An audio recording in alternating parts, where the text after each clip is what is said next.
know those church mothers back in the day, and maybe today, that'd be like, don't question God, baby. Baby, don't question God. I got questions for God. You got questions for God.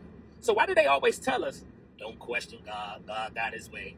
But that's really not biblically accurate either. Job questioned God, David questioned God, Habakkuk questioned God, and many others. A lot of people question God. It's okay to have questions for God. It's a whole book in the Bible about asking questions. Don't be afraid to bring questions because old church myth.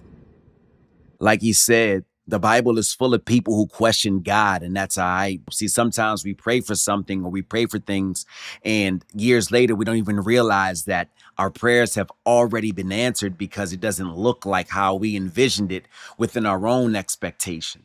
Imagine there's a man named Sean or a boy named Sean, and Sean grew up with an absent father. When Sean became an adult, Sean had a son with a woman, and they named that son Anthony.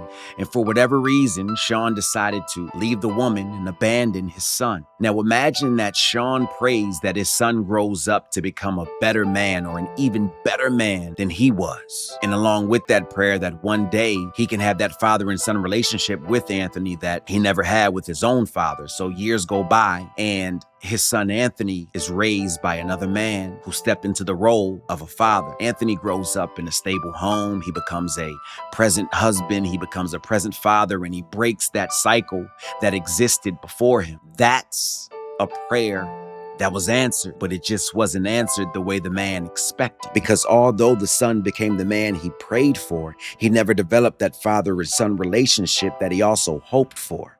Why? Because the son never grew up without a father in his life.